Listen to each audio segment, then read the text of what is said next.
On today's Locked On Thunder podcast, what are the X factors for this Thunder Nuggets series and who's going to win it?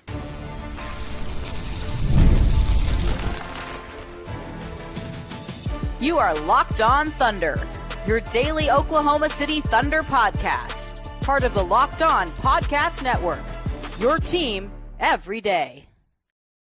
Let's get it going on the Locked On Thunder podcast on the Locked On Podcast Network, your teams every day. I'm your host, media member, and beat writer for Thunder on SI, Rylan Stiles. Follow me on Twitter at Rylan_Stiles. Follow the show on Twitter at LOThunderPod. Email the show, LOThunderPod@gmail.com. On today's show, we're diving into this Denver Thunder second round series, the X factors, the storylines, the predictions with Michael Martin. Let's talk Thunder on YouTube at Michael on Sports. Michael, it took until last Saturday, Saturday night, to decide who the Thunder would play in this second round. But now that we have the matchup, how does the Thunder Nuggets series hit you? I'm very excited. I think this is it went up and down where more people were favoring the Clippers for a little bit, but the Nuggets were the team I had starting out, and hopefully I stood by them. I don't have all my predictions in front of me here, but very excited for this series. Not many times do you get the chance to see sort of MVP versus MVP in terms of the two finalists in the playoff series, so really excited for that and to see what happens. Yeah, it's going to be fun. I mean, this was the series that I was hoping to see for multiple reasons. First and foremost, selfishly, the bank account is easier to travel to Denver, but secondarily, the matchup. And it has nothing to do with like if the Thunder would win or lose the series, just the series itself. I find so interesting no matter who wins. I think that it'll go a minimum of 6 games, of course, maximum of 7 games like every series. We'll talk about the predictions coming up, but I think that these two teams, there's so many different layers to it that we should just start with the X factors. Who or what is your biggest X factor for this round 2 series? The biggest one, I would probably just say Jamal Murray, just playoff Jamal Murray. If you can make the Nuggets one-dimensional in the sense of, like, I don't think you can just make Jokic a scorer and not a passer, or just a passer and not a scorer. But if you can cut off, I don't want to say the head of the snake because that's Jokic, but Jamal Murray, if you can limit Jokic's help and just not allow Jamal Murray to be a real big factor, like he averaged 20 in the last series. He had one big 40-point game. The Thunder match up really well defensively with him, and it's going to be a grinded-out series coming off that 7 games they just played where the Thunder had a lot of time off. So I think if Jamal Murray is limited and it just really comes down to Jokic making as many plays as possible, I think that's really going to grind them down, especially coming off that last series. Yeah, I mean, that's going to be a big factor in this. How many Jamal Murray games is Denver going to get in this series? You mentioned the big one against the Clippers, but otherwise, more tame series in terms of like gaudy numbers. If the Thunder can replicate that and hold Jamal to 1 or 2 just massive games and then hold him in relative check the other games of the series, obviously their chances to win would grow, and that's a lot to put on to guys like Lou, who's been a really good matchup against Murray throughout the last few years. And then you have Kaysen and Caruso. I think that my X factor would stick on that same note of like Alex Caruso being an X factor just because this is a unique team, whereas like his assignment against Memphis was very clean. You're going to put him on Jaren Jackson Jr., let him battle, and let your center that's sharing the floor with him in most cases, Chet, roam around.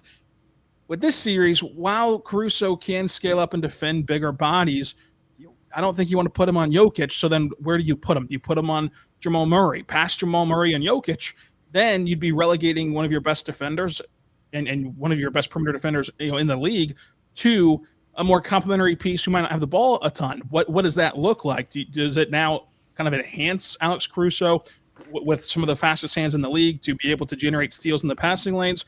Does it kind of relegate him to a role where you take away some of his defensive impact if he's away from the ball too much? What do they want to do when Caruso's in the game defensively? Because everyone else's assignments feels pretty cut and dry, and he's just in this unique tweening position of who to guard, but you need him on the floor, and you know what he's capable of defensively. So when he's out there, is he someone that you can put on Jamal Murray? What does he look like in this series? I think is going to be very interesting to watch and very helpful to the Thunder to accomplish their goal of not locking down Jamal Murray. I think he's too good of a player to truly clamp up, but slowing down Jamal Murray next to Jokic, especially in those non-Jokic minutes. Jamal's going to lead some of those whenever you have the ability to swap out Lou Dort, and whenever he comes out the game, and Murray and company are expecting a reprieve. To put in Caruso, to put in Kaysen has been a great luxury for the Thunder that has to be maintained in this series. And I think that he's going to go a long way in deciding how many big games Murray can get out to. Yeah, Caruso is going to be really important. I think that he's going to share duty on Jamal Murray, sort of like we saw with John Morant in the series before. Like you mentioned, that Jaren Jackson Jr., there's not just a straight up clean, I guess, 1-to-1 there. I think he's a little bit too short to stay with a guy like Michael Porter Jr., who's going to be around the perimeter anyways. I think my primary thing for him would be to be guarding guys like Christian Braun and Peyton Watson as just a roamer, like you mentioned. And then more importantly is shutting down Russell Westbrook off the bench. He's had like 80% of their bench points throughout the playoffs. And if you can cut off another avenue for them scoring, it becomes even more Jokic dependent and wears him down a little bit more. One of my other X factors was one we talked about in the last pod coming out of the game, the round 1 series, and that's Lou Dort's 3-point shooting. He shot 6 of 23 from 3, only 26.1%, somewhat small sample size, but we know how important Lou is defensively for this team. You already mentioned it quite a bit about how he's going to be the primary guy on Jamal Murray and how important that matchup is going to be. So you're going to need some two-way play out of Lou. Big game Lou, that's something that we've come to know over the past few years going back to the bubble. And he's going to have some really big opportunities to step up and make some shots in the series, and the Thunder are really going to need it. Yeah, and on that same note about Lou's 3-point shooting, my other X factor for this series would be the test of depth versus the non-need of depth, where like these are two styles that, like with Denver, they're a more traditional NBA power. They have the best player in the series and in the world, and then they have enough competent pieces around him to compete. Through the test of the NBA, through the test of time, that's been enough in this league. It's a star-driven league traditionally. The Thunder, they have a bona fide number 1 scoring option. They also have the deepest roster in the NBA. Is this a shift in the NBA model and in the NBA thinking where depth does matter? And I think that the biggest highlight of that will be their 3-point shooting, because Denver has guys who have been there and done that and hit big shots in the postseason. Oklahoma City has young guys who haven't been able to produce in the postseason and the postseason ranks from the 3-point line, especially. Now they've only gotten one crack at it so far, the last year's playoff run and now the first round of this series, and they didn't shoot the ball particularly well in the first round. But I think that the X factor would be, can the line of thinking that the Thunder can flip through a roster and flip through their rotation and find 2 or 3 guys who are hot that night from 3 to prop up Shai and Chet and J-Dub and get you wins? Like, that's going to be tested more so in this series, I think, than any other one. And it's going to set the tone, of course, for if you're going to win this series and go on a long playoff run or not. So I think that the X factor being 3-point shooting, and can you truly sift through this rotation and find guys each night who are producing, or are they all going to be called at the exact same time? That kind of variance will be what decides the series, I think. Yeah, and to your point, that goes to my my last one of my X factors, and that's the depth and sort of just the fatigue aspect. I've been talking about it a lot, of just like the load you're going to put on Jokic if you can limit some of those other guys like Russ and Jamal Murray. But fatigue's going to be a massive factor. The Thunder, much younger team, coming off a week plus of rest after the sweep of the Grizzlies, and the Nuggets on the other side are coming off a 1-day turnaround after surviving the 7-game mauling between them and the Clippers. Jamal Murray, for example, Rylan, he led the Nuggets playing 295 minutes in that series. Shai for the Thunder led their series in minutes for OKC with 140. Shai's minute total from round 1 would have ranked as 7th on the Nuggets. So it's just like, there's a level of fatigue and grind that's going to come out. The Thunder are a team that we know loves to get up and down, and even if you slow that down a little bit in the playoffs, like, there's a certain element of how they force turnovers and the speed and pace that they play with that you can only limit so much of. And I think that grind is really going to take a toll on Denver, especially in these units where it's like Jokic is going to have to play like 45 minutes a game. Like, those DeAndre Jordan minutes are just dead on arrival against this Thunder team. So I'm really interested to see what they do there. But going back to your point about the depth and the 3-point shooting, depth in particular, I'm really excited and interested to see what this looks like for the Thunder, because they should have the capability to just roll out lineup after lineup and just sort of overwhelm this Denver team. But Denver has the top tier talent of a guy like Jokic that can carry you a really long way. So it's going to be really interesting to see which side wins out over the course of 7 games. And I think that my last big X factor before we kind of shift into storylines, which is of the same vein, would be the pace, because Denver is able to manufacture fast break opportunities, both from the outlet passes that Jokic can throw and also his quickness of inbounding the basketball, and that they really make a living in those opportunities to kind of get to their offensive end before your defense can get set. That speeds up, of course, what's been the Thunder's bread and butter is their defense. However, the Thunder have the best transition defense in the league. The Nuggets have one of the best transition offenses in the league. What's going to give in that regard, and who's going to be able to withstand these opportunities? You saw last night where that was a flurry of pick six dunks from Russell Westbrook against the Clippers to really put the avalanche on the Clippers and push the Nuggets into round two. The Thunder protect the ball very well. They don't turn the ball over a ton. That limits how much that Denver can get out and run, but they're still going to be able to produce, looks that at least look like transition, right? With how much and how quickly that Jokic gets the ball into the field of play and how he gets the ball off the rim and pushes the pace in that regard. So the Thunder's transition defense, being the best in the league, is going to be a big key for this series. Coming up, storylines to watch in this series, predictions for this series. We're going to get you set for game one Monday night.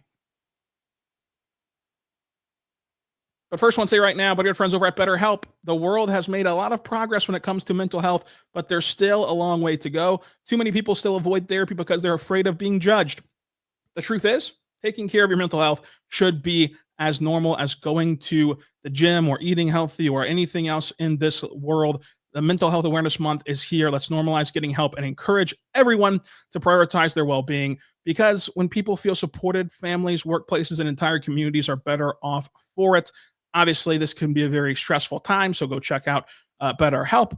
They're going to get some help with BetterHelp by visiting betterhelp.com/LockedInNBA to get 10% off your first month. That's BetterHelp, HELP.com/LockedInNBA for completely online therapy sessions. And so it's completely around your schedule. It's fully online. That way you can find the time to do this. Go check it out at betterhelp.com/LockedInNBA, 10% off your first month. We're back on the Locked On Thunder podcast, on the Locked On Podcast Network, your teams every day. Talk with Michael Martin. Let's Talk Thunder on YouTube, at Michael on Sports on social media. And we're talking about this round two series between the Thunder and the Nuggets. And there's storylines aplenty in this series. First and foremost, the battle of the MVPs. I mean, these two guys will soon finish 1 and 2 in 2 consecutive years once the league actually announces the MVP award. The early polls suggest that Shai will win the MVP this season, and he'll be crowned the MVP likely next week in the midst of this series, should it go that long, and I think it will. That's a massive storyline that I think interests everyone, whether you're in Oklahoma City, you're in Denver, or you're just around the NBA ecosystem. It's going to be a series that is largely dependent on which of these two guys, top players in the world, fares better. Yeah, I mean, that's been one of the historical things we've seen out throughout just trends in NBA throughout the league's history is, do you have the best player in the series? If yes, you are likely to win the series. If not, then probably not. And just whoever plays better between these two guys is going to have a massive advantage over the other team. The Thunder obviously have a lot more depth. The Nuggets have more experience. So this matchup between those two guys is going to be really interesting. And it's one of those interesting matchups where, although they're going to be going back and forth, they're never going to be guarding each other, which is a little bit different. Sometimes you have these like guard versus guard, center versus center, forward versus forward. So really excited to see what both those guys have. We've seen Jokic put it into another gear in the playoffs many, many different times. Last year we saw it with Shai against the Mavericks, specifically in that game 4 that you and I were at, where he made it felt like 20 straight points in the third and fourth quarter to pull away and give the Thunder that win. So I'm very much interested to see just how these two guys go about it, when the MVP is announced, how both teams react to it, because one team is going to want to defend their guy of why they won MVP, and the other guys are going to feel on their team that their guy was slighted, and they're going to have to go and win it for him. So we'll see what happens. Yeah, and with that same storyline, it ties into the team aspect, it ties into the individual aspect. Like, Shai wants to be, the greatest player in the world. He wants to be at that level. And to do that, you need success in these moments. And he had a fantastic round 2 against Dallas. So it was swept away by the fact that the Thunder lost that series, but he was stellar. And the only reason why that series went to 6 games and had a 0-point differential and yada, yada, yada. But to be in that pantheon, you have to start winning series like this one. And it's the Thunder kind of in the same vein of, we've talked about it all season long. This is a team who's won 68 games. There's certain statistics and there's certain thresholds that they've hit, as you broke down on Let's Talk Thunder in your latest video, that makes them one of the best regular season teams of all time. And now they've got to parlay that success to the postseason against a real contender for the first time. Because last year they played the Pelicans. They were no real threat in the first round. They should have played the Grizzlies, no real threat in the first round. And this is their second crack at facing a real contending team. It's also their second ever playoff run. And throughout NBA history, we talk about how you need battle scars and you need experience and you need to have seen the pictures to be able to produce at this level. However, at one point, every team was inexperienced until they got that experience by actually doing it. So it's a battle of a young team against a team who's been there and done that. Which side's going to win out, I think, is a huge storyline in this as well. Yeah, I mean, this is what they've been waiting for all summer, going back to losing the Mavericks, is just like, when you get back to this point, what's it going to look like? Because we even talked about round one being sort of an extension of the regular season. Like, now the real games start. Now you really get a big-time matchup against the best player in the world, Nikola Jokic. How are you guys going to react? Isaiah Hartenstein, that was one of my big questions, is just like, how much will he be able to limit and contain, along with Chet, Nikola Jokic? Because that's one of those signings where the Thunder will never come out and say it, and I don't think a lot of other people say it, but we all know that was a major reason for this signing, was you're going to have to face this guy for the next decade plus, and you need somebody to match up with him. Hartenstein has guarded him extremely well in the past. He played with him in Denver a while ago, so I'm really interested to see how these two teams match up, and like you mentioned, I talked about that in my recent video about the Thunder. Why couldn't they be the greatest regular season team of all time? And there's some numbers that very much tell that tale, but there's also those stories, like you mentioned, of young teams just don't win at this rate. So what side's going to give between this being a historic regular season team who does what most historic regular season teams do, and that's win it all and take care of business, or are they going to be more towards the side of younger teams who historically don't do this? But this Thunder team, as Mark Daigneault has said many times, is an uncommon group, so I'm not going to put anything past them, but this series is going to be incredibly interesting. I mean, you look at this series and the Thunder, who have won 68 games, the list of teams who have won 68 games or more in a season, all of them have gotten at least to the conference finals, and all but one have gotten to the NBA finals.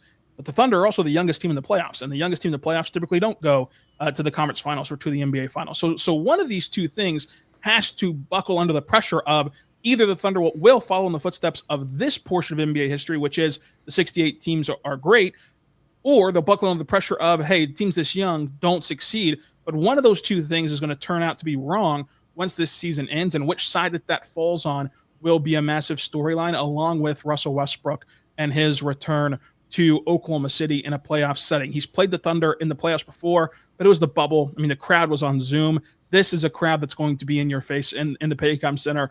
And, of course, we saw what he did against the Clippers last night in Game 7 and how vocal he was about playing with that extra motivation, extra chip on your shoulder against your former team. To me, that aspect of it doesn't matter. Of like, yes, Russell Westbrook, if you threw the ball in the air right now against the Washington Wizards, he would play at an extremely motivated and high level. If you throw the ball in the air right now against the Boston Celtics, he would want to rip your guts out. That's why everybody loves Russell Westbrook. That's what's endeared him and what's made him the player he is. When these two teams step on the floor, Russell Westbrook, Isaiah Joe, SGA, Nikola Jokic, etc., they're all going to want to win. They're all going to want to win this series. So I don't think it's a storyline from the extra motivation.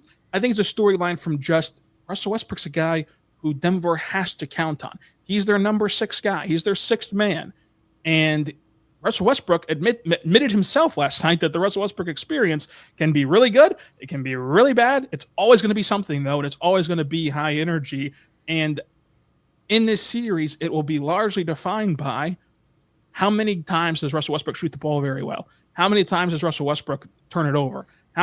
Russell Westbrook will be at the crux of which team wins this series. And I think that will be another huge storyline on top of the fan reception, which I'm not going to tell anybody how to fan. Do whatever you want. Whenever Russell Westbrook checks in, it doesn't really matter to me. But that's going to be a storyline too, the emotions of it and just the narratives of it, but also like the on-court production of it all. Like if Russell Westbrook's really good and he shoots 40% from 3 again in this series, that gives Denver an edge.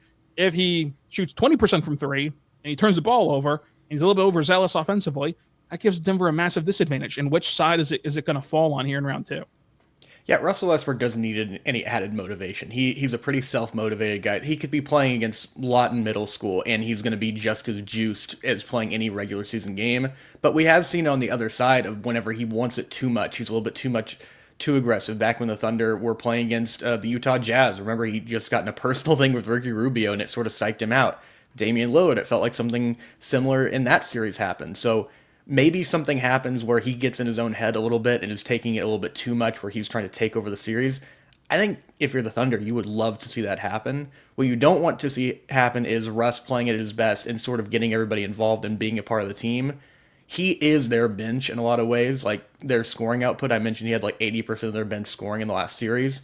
So if you can limit him, and I just don't know that this is a great matchup, but you hopefully want him to get juiced. You want him to see a couple shots hitting early and then sort of going slow from there, because he is a guy who, we love Russell Westbrook. He's the greatest player in Thunder history. He's going to have a statue outside of the arena one day, his jersey up in the rafters, but he can get a little bit tunnel vision when he sees shots going in, and he's not going to stop going after that. So if you can get him going where he's taking a lot more shots, any shot that Russell Westbrook takes that is not a Nikola Jokic shot is a great possession, and I'll stand by that. So it's going to be interesting. Fans can do whatever they want, but I'm expecting a big cheer on his first entrance, and after that, it's just everything's fair game in the same way that Russell Westbrook's not going to take it easy on the Thunder just because it's his former team.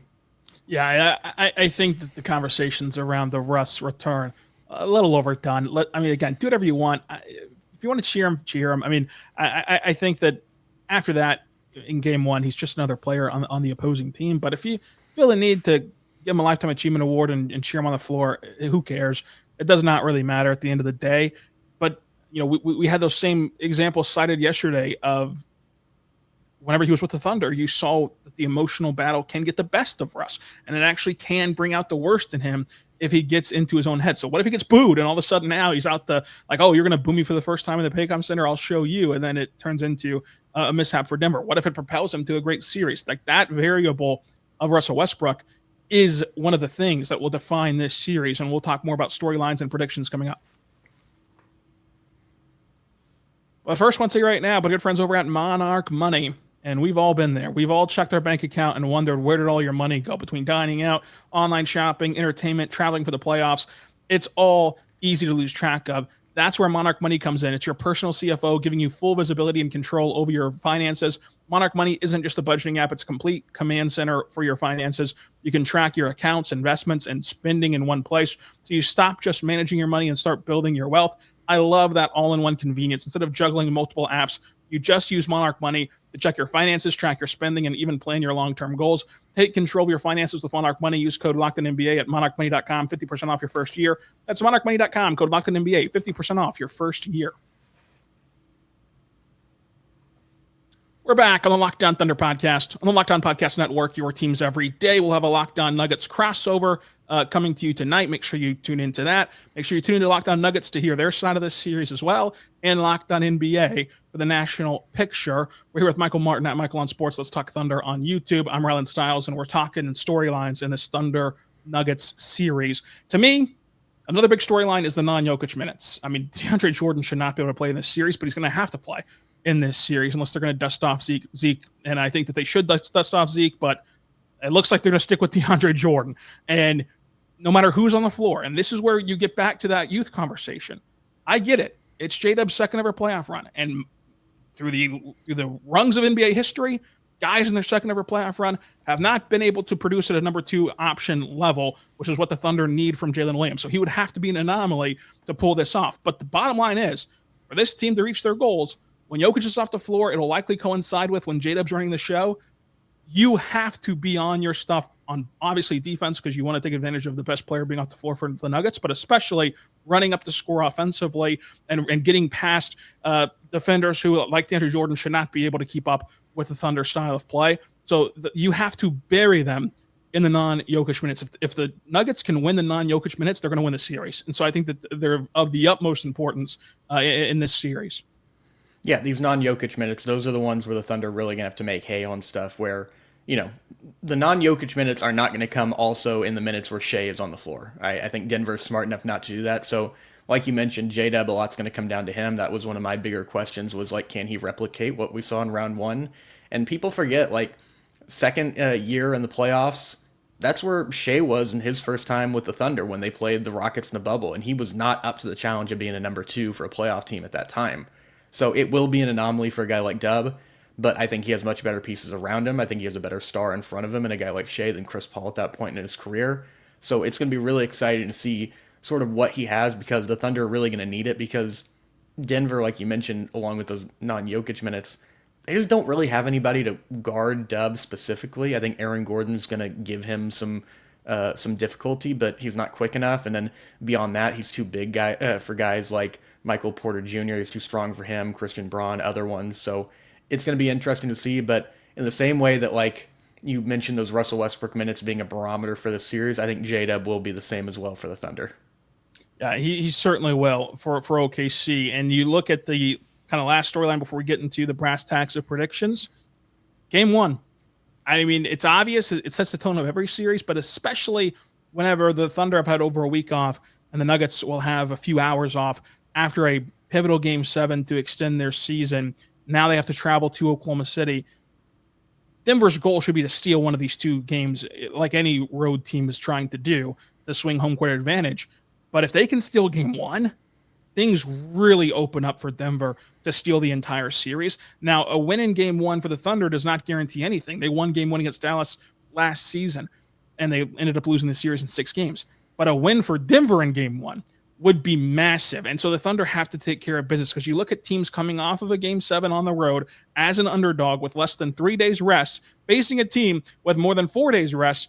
They're in 4-19 in those games. 4-19 throughout NBA history since 2003. That's from Matt Moore, host of Locked On Nuggets. That just shows you how difficult of a task it will be for Denver to win Game 1, and how pivotal it will be for the Thunder to keep that trend alive and make it to where Denver has to win 4 of 6. They're totally capable of it. I'm not saying that the series is over with a Game 1 win, but 4 of 6 against a 68-win team is very, very tough. And so you just give yourself the edge in that way. Obviously, for the Thunder, like, the whole benefit of home court is if you just win your home games, you win the series. So, like, that's it. That's important no matter who you play, but especially under these circumstances, to come out in Game 1 and get a win is massive. Yeah, you got to make that statement early. You can't let this Nuggets team get off to a fast start and let them build any momentum. You got to sick the dogs on them early and just sort of create a lot of chaos, get the pace going, and just run them out of the gym. Sort of similar to what we saw with, the Grizzlies, who much less talented team, but week off for the Thunder. Grizzlies were in the play-in, coming off an emotional game, coming off elimination, and then they come in here and just get swamped. And I don't think anyone's predicting that the Thunder are going to win Game 1 by 51 points, but I wouldn't be surprised if there was some element of a blowout there, just because this Nuggets team, Rylan, just has to be spent mentally and physically. And coming off this really fast turnaround off of Game 7, I think that it is asking a lot of them. So, like you mentioned, it would be a massive, massive, massive win and statement win for the Nuggets to pull this one off in Game 1 if they are able to steal that one and come in. The Thunder, it is sort of a, all playoff games are a must win, but this one in particular is going to have a huge, massive amount of weight for them in this series to sort of just get control of the steering wheel, because, like you mentioned, the Thunder, it's going to be hard enough to beat them 4 times in a 7-game series, but you win Game 1 and have to go 4 out of 6 if you're the Nuggets, just makes it that much harder. Well, it's time. Prediction season here on Locked On Thunder. Michael, how is this series going to end? What's going to be the determining factor? Give me your prediction. Okay, my prediction in games, I've been going back and forth. I'm going to go bold here. I'm going to say Thunder in 5. I had Thunder in 5 or 6.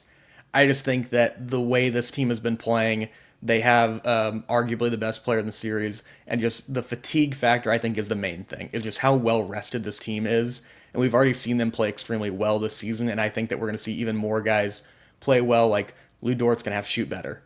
Shai had a down series by his standards. J-Dub had an awesome series, but even he wasn't shooting well from 3. Caruso wasn't making a ton of shots, so I think that there's another level this team can go to, and we haven't seen the best from them. And the Nuggets, I just think it's too much to ask of them on this massive turnaround against a team where they're sort of just outmanned outside of their top 3 to deal with. Yeah, and that is bold. I think that this series minimum goes 6, max goes 7, as we said in the segment 1. I think that the series goes the distance. It goes 7 games.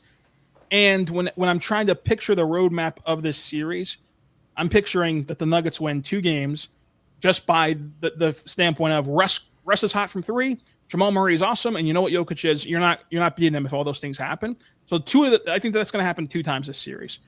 I think that the Nuggets get another win just by both teams playing straight up. It's a close game at the end. The breaks go to Denver's way. It was a great game. Denver wins it. And then I think that the Thunder win 4 games, just on their own volition. And whether that comes through a couple duds from Russ and a quiet night from Jamal, it just playing the Thunder straight up are a better team. So like they can win 4 games. I think it goes 7. Thunder win it with home court advantage in that game 7. And the rest situation is interesting. And I'm very curious to see how the NBA lays out the rest of these games, because right now we just have the first 4 games as we're recording this. First 4 games is every other day, and so Denver comes into it on a massive rest disadvantage, and there's no time to kind of regroup in this whole series in the first 4 games, which does put them behind the 8 ball for the first 4 games in the sense of rest, not in the sense of like can't win. Obviously, I'm picking them to go 7. They're going to have to win these games in the first 4, but it's going to be very tough. So I think it'll go 7. I think that OKC gets it done at home and does. Whether they win the West or not, it does provide a boost and a statement of like, okay, this team is for real. Even though they're young, they're for real. They've beat a good playoff team.